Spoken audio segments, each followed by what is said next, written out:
Brasil e atesta a qualidade, segurança e melhoria contínua dos atendimentos e infraestrutura do hospital. Um reconhecimento que reafirma nosso compromisso em cuidar de você. Unimed Campos. Pode contar.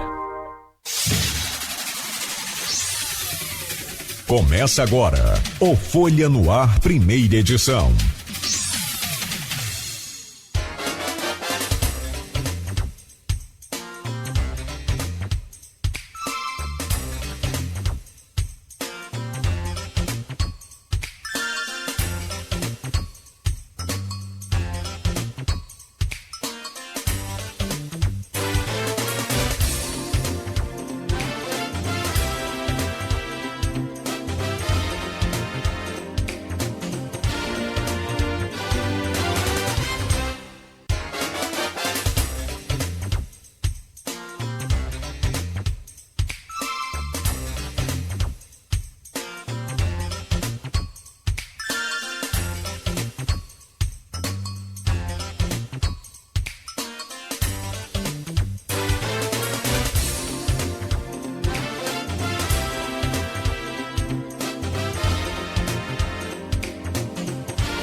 Segunda-feira, 20 de julho de 2026, começa agora pela Folha FM 98,3, emissora do Grupo Folha da Manhã de Comunicação, mais um Folha no Ar. Estamos ao vivo pelo Face, pelo YouTube, pelo Instagram. Você acompanha este programa daqui a pouco em podcast, logo mais, reprise na Plena TV. E pela Alexa, é só dar o comando Alexa, ouvir Folha FM, no aplicativo também da Folha, no aplicativo de rádio da Folha FM, vai lá, baixa aí no seu smartphone e já instala para você seguir, curtir, compartilhar a nossa programação. São 7h05 em Campos. Muito bom dia. Nada azul e tudo vermelho. Primeira vez o certo é falar tudo azul, né? Não, hoje excepcionalmente nada azul, pelo menos para muita gente. Para outros não, inclusive vários brasileiros que torcem aí para a Argentina e que torceram e que sofreram ontem, mas deu Espanha, né, na decisão da Copa do Mundo. São 7h06 em Campos. A gente começa este Folha no Ar, ao vivo aqui pela Folha, com a previsão do tempo, conforme sempre fazemos. E para hoje, o Instituto Nacional de Meteorologia já prevê aí um tempo mais quente um pouco, aquele frio maior passou. Hoje, mínima de 17, máxima de 29 graus. Agora aqui no centro da cidade faz 18 graus com tempo bom. Céu claro agora pela manhã, sol já brilhando aí e iluminando a planície Goitacá. Tá aí, ó, bela cidade de Campos, a área central, né? Não canso de admirar essa cidade, essa maravilha de cidade, essa maravilha de planície, que bom.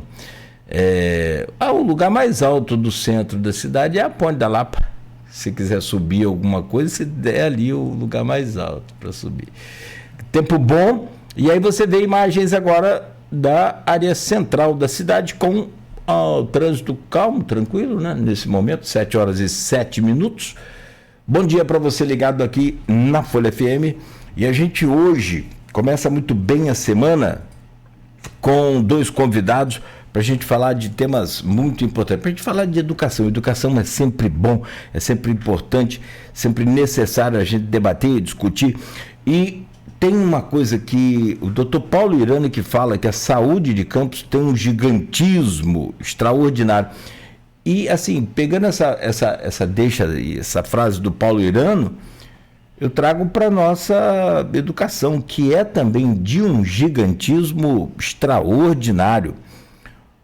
Olha, eu me lembro, no início dos anos 2000, eu entrevistava a auxiliadora, secretária de Educação de Campos, lá na TV Planície, e ela falava, olha, vamos chegar aos 25 mil alunos, Vamos chegar aos 30 mil. Nós estamos chegando a 60 mil, aproximadamente, um chute, 55.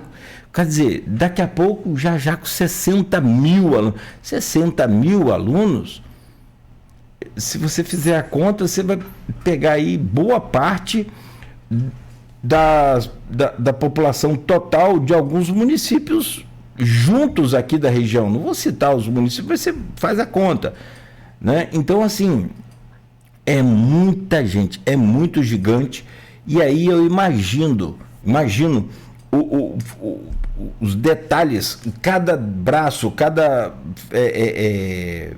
ramificação que essa educação tem. E vamos falar hoje com dois convidados. A Viviane Terra, ela é pedagoga, especialista em literatura, memória e sociedade e diretora pedagógica da Seduct. Eita, trem armado. Criar pedagogia, ou seja, criar toda a estrutura de tudo que vai ser aplicado na educação, é com essa mocinha aí, ó.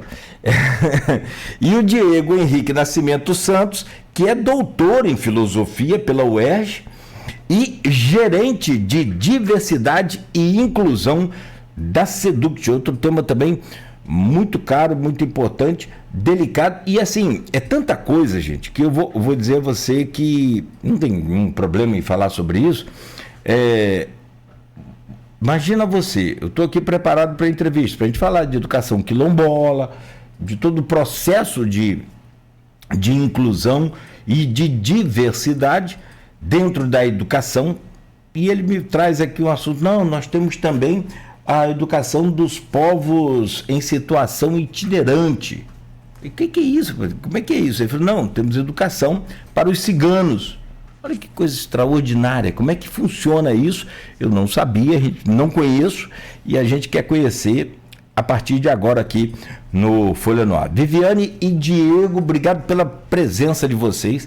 Já a gente começa esse bate-papo e nós vamos falar da implantação do Plano Municipal de Educação, que é um outro documento que está sendo preparado, é todo um norte que está sendo criado para a educação de campos, a partir do PNE, o Plano Nacional de Educação também, com o compromisso nacional de criança alfabetizada. Isso aqui também tem muita polêmica, que é aquela aprovação automática e que gera cobrança, gera críticas nas redes. Aliás, hoje está complicado esse negócio de rede, mas muita gente fala e comenta sem entender e sem saber qual é o processo de fato da alfabetização dessas crianças. E a gente vai entender melhor isso hoje aqui.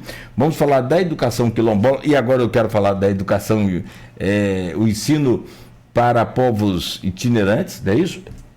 Povos em situação de itinerância e também diversidade e inclusão. Por fim, a gente fecha com o segundo simpósio municipal de educação, que vai acontecer agora, semana que vem, né? Final de semana que vem, 27 e 28 de julho. São 7 horas e 12 minutos.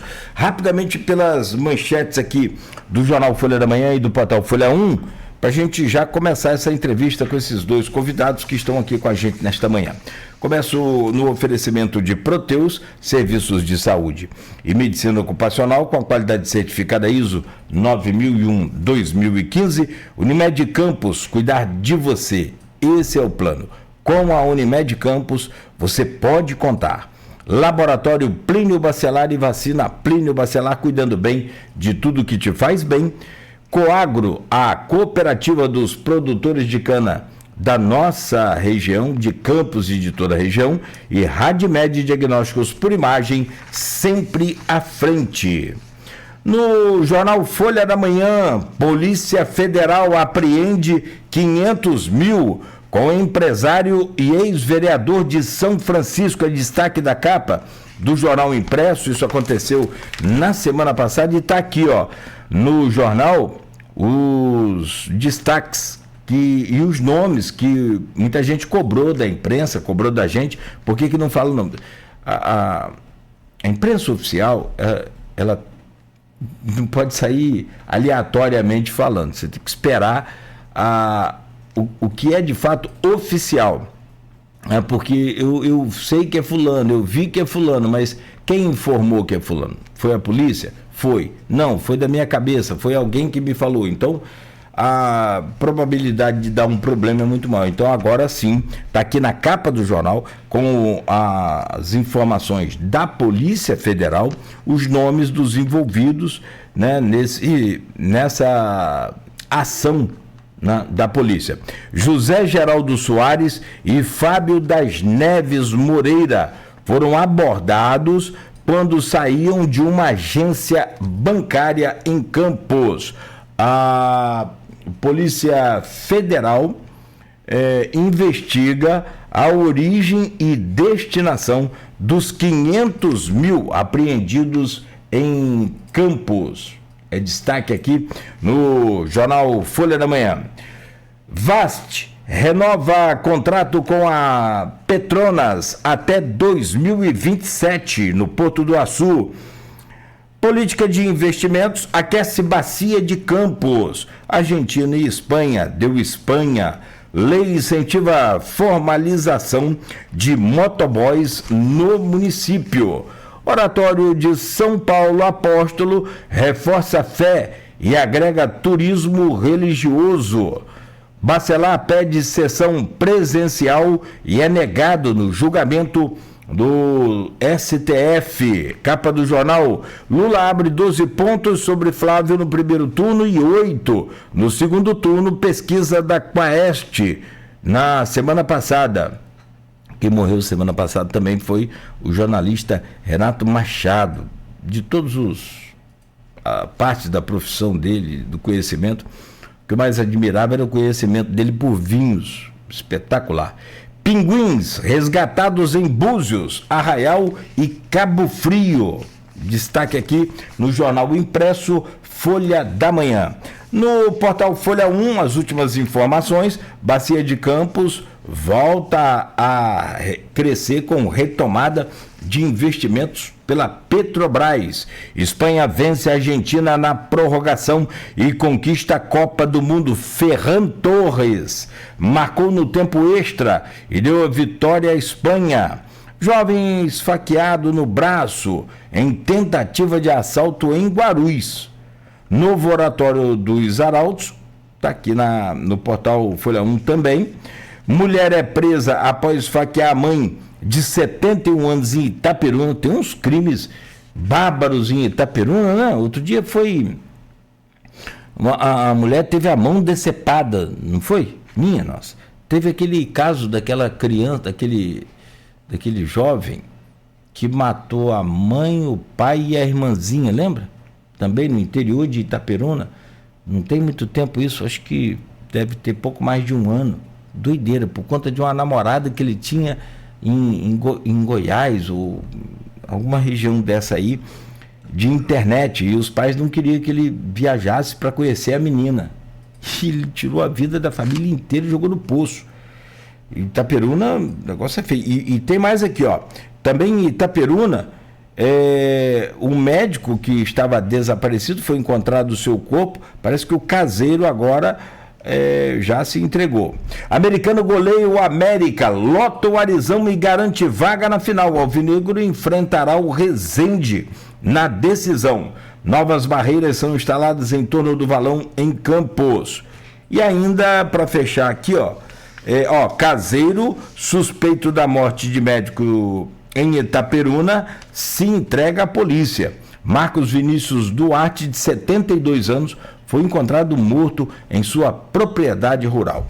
Temporada de convenções para a eleição dos partidos, né, será aberta hoje, né, e vai até o dia 5 de agosto. São 7h17. Deixa eu abrir essa pauta aqui, deixa eu dar um bom dia dos nossos convidados para a gente começar a falar de educação municipal, que é, assim, aquela educação que está mesmo inserida dentro da maioria da nossa população. Tem a educação estadual, tem a federal, que aí naturalmente já vai diminuindo, mas essa faixa etária de educação municipal, não só ela é fundamental, importantíssima, como muito abrangente, e aí dá esse gigantismo todo roubando lá o termo do Dr. Paulo Irano. Viviane Terra é pedagoga, especialista em literatura, memória e sociedade e diretora pedagógica da CEDU. Já entrevistei vários diretores pedagógicos de escola, né, de colégios particulares.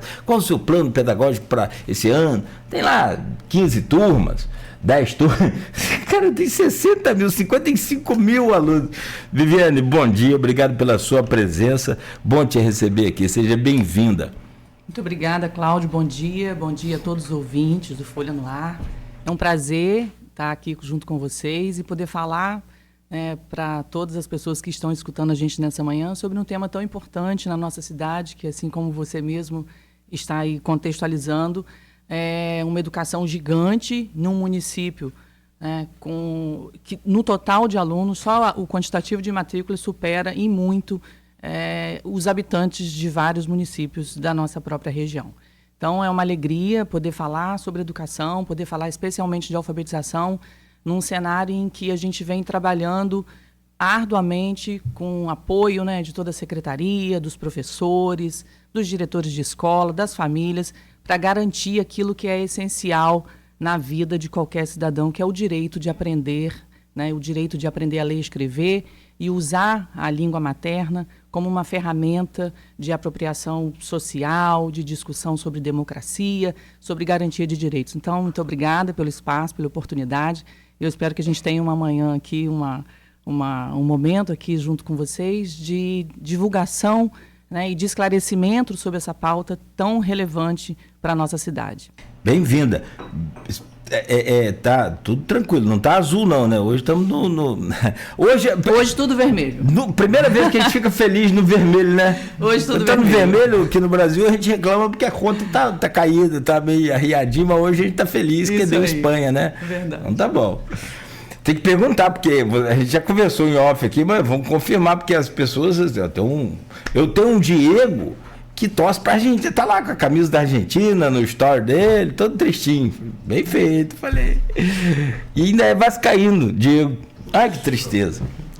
E você também é vascaíno? Eu também sou vascaíno, assim como seu Diego, mas estou feliz com a vitória dos vermelhos. Tem uns memes aí do Vasco que é impressionante. Tem um, só pra gente descontrair. Cláudio, não comece. Não, só um pra descontrair. Porque o Fluminense também não tem lá grandes coisas não, né? Nós temos uns caras lá que a gente faz até umas rimas. Berna, tropeça nas próprias pernas. Tem umas coisas assim, que o negócio lá é feio. O cara tá cortando um tomate na cozinha e chorando, né? A esposa chega, o que foi, meu filho? Tá chorando que essa cebola tá dando essas lágrimas aqui e tal. Aí a mulher olha para ele e fala, meu filho, mas você tá cascando tomate. Ele olha assim, ela já sei, foi o Vasco de novo, né? Ô, meu pai, que tristeza. O meu caro Diego Henrique Nascimento Santos, doutor em filosofia pela UERJ, gerente de diversidade e inclusão da SEDUCT, a Secretaria de Educação, Ciência e Tecnologia de Campos. Bom dia, Diego, bem-vindo. Prazer te receber também aqui nessa manhã. Bom dia a todos e a todas presentes. É sempre bom também estar aqui presente e ocupando também um espaço de maior ampliação e de conversa também com a população local também. A gente acha também que é muito importante também a gente quebrar um pouco desses muros e barreiras internas, que às vezes a gente tem mais essa concepção de gestão pública, mas muitas das vezes a população não está muito ciente desse processo de gestão, ou ciente também do que acontece nas escolas. Às vezes sabe algumas informações muito mais por terceiros e não tem essa comunicação, essa oportunidade também de ter uma relação mais próxima e direta com a secretaria. Você também não é argentina não, né? Não. Você é vascaíno? Também? Flamenguista. Vermelho do azul. Sabia que ia ficar ruim pra gente ainda, sabe? Tá diverso. Viviane. Hoje nós estamos aqui numa bancada diversa. Tá, mas sempre tem mais flamenguista. Ó, ele é flamenguista, Beto é flamenguista. Então a gente não tem pra onde fugir. Mas gostou da Espanha ou não? Gostei do resultado. Melhor, né? Menos pior, né? Menos pior, né? Perfeito. Bom, Diego, vamos conversar. Você falou, mano, e assim, espero que vocês fiquem à vontade, não só com as perguntas, mas para incluir também temas como você falou, e eu não imaginava assim, de ter uma abertura em alguma escola, mas não um plano pedagógico específico, uma atenção específica para os povos em situação itinerante. Olha que situação legal, né? E aí a gente fala de cigano, mas nômade, né? Como um todo, não precisa ser só necessariamente cigano, né? Inclui povos circenses, inclui também povos como acampados também. Então, é uma diversidade muito grande também da gente pensar. O cara passa aqui um mês aqui no circo, né? Exato, perfeito. Não, maravilhoso. A gente quer saber como é que funciona isso, como é que é esse processo todo. Que deve ser bem complicado. Fico imaginando aqui, porque para você transferir uma criança de um colégio para o outro, você precisa de uma série de documentos, uma série de comprovação. Então, depois você vai detalhar isso para a gente. Mas, Viviane, vamos começar com essa pedreira aí. Você tem o PNE, o Plano Nacional de Educação, e você tem uma criação agora que é o Plano Municipal de Educação, PME. PNE, o nacional, PME, o municipal. Como é que está em que pé está, eu posso começar assim, a formulação desse plano, desse documento? Me parece que é uma coisa assim mais de Estado do que de governo. O governo de Vladimir ou de Frederico, parece que é uma coisa bem estruturada, que é o que a gente sempre quis e sempre imaginou ter para a educação, porque é perene. Não posso depender de um governo para fazer um plano, como a gente tem que ter um plano para independente de qual seja o governo. E que ponto está esse plano? Exatamente, Cláudio. Falar do PNE é falar de política pública realmente de Estado. O PNE tem uma previsão de 10 anos, ele é um plano decenal.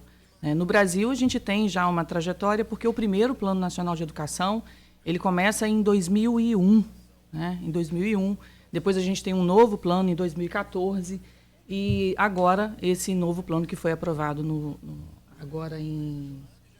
já em abril deste ano, ele tem a previsão aí decenal, então são 10 anos de aplicação para que os municípios, os estados façam as suas articulações, construam os seus planos, para que a gente alcance as metas previstas no Plano Nacional de Educação. Então, o Plano Nacional ele é uma ferramenta absolutamente importante porque ele define quais são os rumos da educação nacional. E, por isso, sim, ser um plano de Estado. 10 anos a gente vai ter, aí, obviamente, mudanças de governo e o plano prossegue até que tem todo o processo de monitoramento, até que haja o período de construção do próximo plano a partir de 2036. Então, o Plano Nacional define coisas importantíssimas, como investimentos, financiamentos, articulação, cooperação. Então, é absolutamente um documento que guia a educação nacional. E aí, obviamente, isso precisa ser desdobrado nos municípios e nos estados, com os planos estaduais, os planos municipais.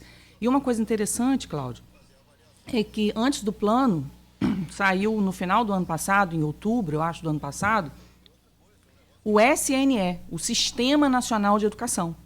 E o Sistema Nacional de Educação vem sendo esperado há décadas. É como se fosse, para simplificar aqui para o nosso ouvinte, o SUS da educação. É uma legislação que disciplina como que vai acontecer a colaboração entre os entes, como que a distribuição de recursos, toda a organização da educação nacional.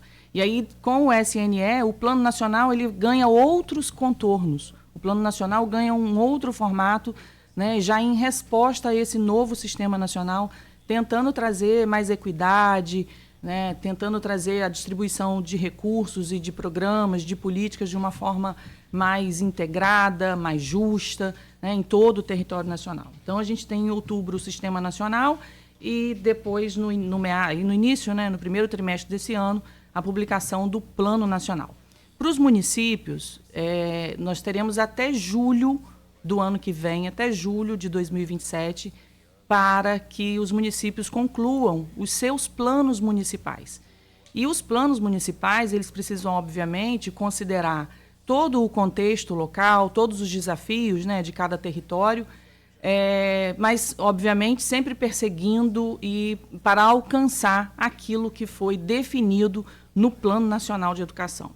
No caso da nossa cidade, a gente tem, obviamente, uma secretária de Educação que além de ter uma mente brilhante, tem um coração que pulsa pela educação de uma forma que deixa todas as pessoas que hoje atuam, que estão sob a liderança dela, muito engajados no processo, né, de construção e de fortalecimento da educação na nossa cidade, porque, além de toda a capacidade técnica, ela tem também um coração apaixonado por aquilo que faz. E isso, obviamente, inspira, né, a mim, o Diego e todos os colegas que estão trabalhando, né, hoje em prol da educação da cidade, porque não basta ter documentos, né, não basta ter o plano nacional, não basta ter o sistema, não basta ter o plano municipal. É preciso ter muito engajamento, muita vontade de realizar, muita vontade de entregar para a população aquilo que é direito, né? E isso, sem dúvida, exige da gente dedicação, comprometimento, mas exige também muita paixão naquilo que faz. Então, falar desses documentos e falar do plano municipal, então, até julho de 2027 a gente tem prazo. Mas estava falando da secretaria, falando da secretária, falando da nossa equipe, das escolas, porque Campos já tomou várias providências para que a gente avance nessa discussão e na construção do plano municipal. Foi instituído o Fórum Municipal de Educação, que é uma instância que reúne representantes de todos os segmentos da sociedade, de pessoas interessadas nesse tema, né, especialmente, mas com representações diversas, para que a gente possa, nesse fórum, discutir, planejar, articular o nosso plano municipal de educação. Então, isso foi instituído por lei, as reuniões já iniciaram, e olha que a gente está falando de entregar um plano em julho do ano que vem. Mas a gente já iniciou essas discussões, o fórum já está aí com os tambores rufando, discutindo, planejando, articulando, porque depois virão as plenárias, todos os momentos, né, de escuta democrática para a construção do Plano Municipal de Educação. Então, a gente está bem adiantado nesse sentido, mas o documento ainda não está sendo redigido, né? Essa é uma outra etapa. Esse momento é o momento da articulação. Do ponto de vista da Secretaria de Educação, várias formações já estão sendo garantidas para que a rede, os professores, os técnicos tenham acesso ao tema sobre o Plano Nacional e o Plano Municipal de Educação.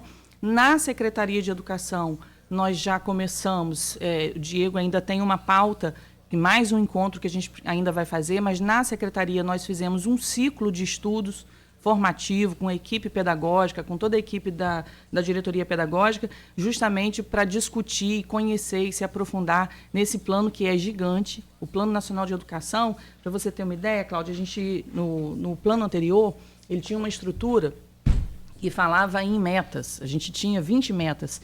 Dessa vez, temos 73 metas. São 19 objetivos, a gente está falando do Plano Nacional, 19 objetivos, 73 metas, e 372 estratégias para o alcance dessas metas. E aí a gente tem, assim, os temas são diversos, né? Porque o Plano Nacional, como ele é uma política de Estado, ele é uma legislação que alcança a educação como um todo, e aí por isso a importância do fórum, porque o fórum é uma instância que vai pensar e discutir a educação da cidade, não é a educação do governo Frederico, do Vladimir, é a educação da cidade, a educação do município, né? E então os temas eles são muito abrangentes porque o plano alcança toda a educação e é por isso que a gente fala da cidade, não da prefeitura, porque o Plano Municipal de Educação ou o Plano Nacional ele vai da educação infantil à pós-graduação. Então você vai ter discussões e metas que vão falar de educação infantil, de acesso à creche, vai falar de alfabetização, ensino fundamental, ensino médio, faculdade, mestrado, doutorado. Então o plano ele tem esse alcance. Então não é uma discussão do secretário, não é uma discussão do prefeito, é uma discussão da cidade. E quanto mais adesão a gente tem, quanto mais contribuição a gente tem da sociedade como um todo, obviamente que muito mais próximo de se concretizar e de se efetivar, trazendo os resultados que a gente precisa para a cidade, né, aumenta muito a chance disso dar certo. Porque se a gente for falar de desafios, sobre o Plano Nacional, obviamente que o principal desafio é executar, é alcançar, né, as metas que estão ali previstas. 73 metas. Para a gente que está aqui, ser humano normal, comum, que vocês estão meio tipo Messi, né? Estão lá em cima, em outro patamar. Porque, como é muito grande, claro e evidente que a equipe também é muito grande, você fica à vontade para interagir aí. Às vezes eu estou direcionando mais esse início de conversa com a Viviane, mas fique à vontade no seu campo também lá de de trabalho tem as suas metas e, naturalmente, estratégias. Mas algumas dessas metas, só para a gente que está aqui de fora tentar entender o que é que se passa que vocês têm, e dessas 73, você escolheria aí uma ou duas para passar para a gente como metas que são difíceis, mas que precisam ser alcançadas. E se não forem alcançados, quais as consequências disso? Bom, Cláudio, falar das metas é isso. São 73, são muitas metas, mas obviamente que tem algumas que são mais desafiadoras.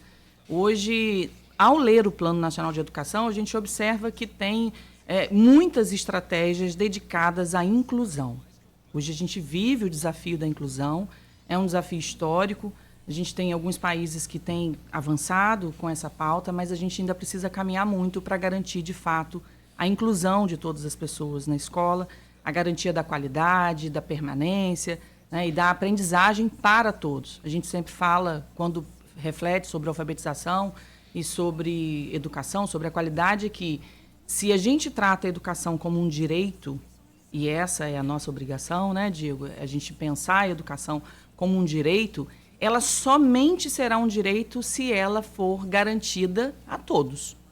A partir do momento que alguém fica de fora, a partir do momento em que alguém não alcançou aquilo que é previsto para o desenvolvimento dela no âmbito escolar, a gente está ferindo esse direito e aí deixa de ser quem consegue, passa a ter, no caso, um privilégio, né? Então, pensar a educação como um direito é pensar uma educação que alcança e garante para todo mundo. Se não é para todo mundo, é privilégio. Então, hoje, o desafio da inclusão, e o PNE deixa isso claro na medida em que as estratégias do PNE, né, apontam, o documento mostra isso. Ele é mais denso e ele tem mais estratégias na área da inclusão. Então, acho que essa é uma meta difícil, esse é um planejamento que vai exigir de toda a sociedade brasileira muito empenho, muita dedicação, muita pesquisa, muita formação, muito apoio intersetorial, porque quando a gente fala de inclusão e fala de educação, a sensação que a gente tem hoje, falando também assim de uma maneira mais simples, né? A sensação que a gente tem é que parece que a inclusão virou papel da escola. Ah, não existia inclusão, agora temos que fazer inclusão. E isso ficou por conta da educação, porque isso acontece prioritariamente na escola. Na década de 80, a gente tinha as salas especiais, né, em que você, de alguma forma, fazia ali uma espécie de segregação. Os alunos que eram especiais ou com deficiência, eles eram, em alguma medida, segregados. E a inclusão trouxe todo esse público para a sala de aula regular. E isso, obviamente, tem trazido desafios e tem gerado situações inúmeras, né? E aí, para a gente vencer isso e, obviamente, alcançar aquilo que propõe o PNE, vai exigir de todos nós, além do esforço, muita formação, muita qualificação, muito preparo, né? Na formação inicial mesmo do professor, que não está preparado para lidar com essas situações de inclusão, apoio, obviamente, de profissionais. Então, esse acho que, se eu fosse dar um destaque hoje para o Plano Nacional, seria a questão da inclusão. Acho que o Diego pode comentar um pouco sobre isso. E quando a gente pensa em PNF, justamente porque a gente está falando de inclusão, o que vem junto nesse mesmo trilho é a questão da equidade. Porque, do ponto de vista histórico, Cláudio, a gente conheceu uma escola que parecia ser muito boa, né? E algumas pessoas que hoje já estão um pouco mais maduras trazem, às vezes, no senso comum essa memória de dizer, na minha época, a educação era muito melhor. Porque na minha época, né, tem essa perspectiva, assim, ainda no senso comum de algumas pessoas. Mas a verdade é que na época das pessoas que hoje, né, estão mais maduras e que têm essa sensação de que a educação era melhor, a educação era para poucos. A educação não contava com os desafios que conta hoje, como é o desafio da inclusão, muito menos com a garantia do acesso para tantas pessoas. Hoje, Campos os pais não mandavam os filhos. Não mandavam. Com nenhum diagnóstico, acho que eu posso falar assim, né? Sim. Cara, e eu tenho conversado aqui, olha, de arrepiar, eu tenho conversado com pessoas aqui com diagnóstico que, assim, tem me encantado de uma forma impressionantemente maravilhosa. Eu conversei com uma menina aqui que é uma artista, é fera, cobra criada, uma menina, no talento puro. Ela é autista. O cara, depois da entrevista, falou, preciso ir embora, porque meio que recarregar minha bateria, porque aqui tem muito barulho. Cara, eu fiquei encantado com aquilo. Ela falou, não, eu tenho autismo. Conversamos sexta-feira, não foi, Beto? Sexta-feira, com um jogador de futebol da seleção brasileira campeã da Copa do Mundo. O Pedro Henrique estava até aqui, o coisinha dele. Tá aí. Esse menino é fantástico. Esse menino é sensacional. Ele foi destaque lá na Copa do Mundo. Passa para vocês aí, depois vocês olham. Esse menino, ele tem autismo também. Tem diagnóstico. O panfleto é todo em inglês, sim, que aconteceu em Paris, na França, a Copa do Mundo. Você tem que ver, ele sentou aí onde você está e conversando com a gente aqui, dando uma aula pra gente. Assim, cara, porque não tem sinal do diagnóstico, e aí a gente se perde, né? A gente se confunde, e é natural. Agora, e por isso que tem que ter sempre cuidado, sempre redobrado. E, cara, assim, o menino, ele falou, não, eu sou meio tímido e tal, no começo, né? Um banho de conversa, um banho de português, que eu sou muito enjoado com português, eu não sou bom, mas eu procuro ser o mais certo possível, e é complicado. E ele, assim, sabe, pleno, fantástico, fabuloso. Você falando em inclusão, vamos trocar para Diego aqui, que você já rolou a bola para ele. Só perdão, porque eu queria que Perfeito. o Diego pensasse junto com a gente aqui Sim. pouco sobre justamente essa questão da equidade, que é o que vem junto com a questão da inclusão. O que é garantir a inclusão? É garantir que a gente tenha uma educação mais justa, mais equânime, né? Você falou em década de 80, e aí eu fui buscar aqui no Tico e Teco, eu não me lembro, nem na minha época, que foi rede estadual em Italva, de ter nenhuma sala especial. Não tinha. Nem isso, ou seja, as crianças não estavam lá. Não estavam lá. Eu posso estar até errado, Dona Cléia, as diretoras, eu lembro muito delas, mas assim, Rosinha, que era a nossa diretora lá, não a Rosinha da Lapa, nossa governadora, mas assim, eu me lembro bem de não ter nenhum tipo de sala para atender e nenhum coleguinha diferente. Tudo aquelas mil maravilhas. E onde estavam essas crianças? Estavam em casa, né? Com seus direitos feridos, né? Não é? E, aliás, a gente vem de um tempo em que as famílias escondiam os seus entes com laudo ou com algum tipo de diagnóstico. Diego, vamos lá, vamos trabalhar. Me fala aí justamente ao que a Viviane Terra coloca para você analisar. E assim, eu tive uma bronca uma vez com um deputado aqui estadual, que ele era presidente da comissão de inclusão. Eu falei, cara, existe hoje, isso há uns 10, 15 anos atrás, aqui na rádio ele veio visitar a gente, aí eu falei, cara, olha só, não existe inclusão, meio que existe um depósito lá de crianças com algum diagnóstico. Eu penso assim, e depois mostrei para ele, que minha esposa é professora da rede municipal, e falei para ele, cara, olha isso aqui, que acontece assim, assim, assim, assim. Para ele entender onde é que é a realidade aqui na rua dos gabinetes, da diferença dos gabinetes lá de um deputado. Como é que está hoje? Isso tem uns 15 anos. A gente pode dizer que evoluiu nessa inclusão? A gente pode dizer que já existe aí uma equidade? Ou está muito longe ainda? A questão que é colocada, ela pode ser começada a pensar a partir de uma mudança ou uma disputa de paradigma. O que é também um paradigma? É um conceito que foi criado por um historiador da ciência e um filósofo da ciência, pensando que a produção científica, acadêmica, a produção cultural, e também a política pública e outros diversos setores, eles trabalham em torno de responder algumas perguntas a partir de algumas perguntas básicas. E essas perguntas geram mais produções, mais conhecimento, e a gente vai movimentando em torno desses paradigmas. E um paradigma que vem sendo colocado é a diversidade, equidade e inclusão. E por que ele também é colocado? Eu acho que é interessante pensar como você traz esse histórico, e como também a Viviane também traz esse histórico da educação. É interessante pensar que o paradigma da educação em especial, mas também diversos outros setores, ela tem um grande marco na própria Constituição Federal de 1988. Antes disso, ali, vamos falar assim, tem um livro chamado Diploma de Brancura, do historiador Jerry Dávila. Ele fala sobre as políticas, a expansão das políticas educacionais entre 1917 e 1945. Nesse momento, se objetivou fazer um projeto de branqueamento da população. Nós já sabemos, né, que é o paradigma que nós já conhecemos sobre o processo de pós-abolição, que foi colocado o negro como um problema social, que ele não foi dado condições de sobrevivência, né, não foi dado terras como foi dado para os grupos estrangeiros, foi colocado sempre à margem, inclusive do processo educacional, enfim. E diversos outros grupos foram estimulados para vir para cá a partir da imigração. Só que o interessante disso, né, que eu acho bom a gente pontuar, que esse projeto de imigração branca, que também aconteceu na Argentina, por isso, inclusive, que a gente vê jogadores argentinos todos brancos e o público também todo branco, né?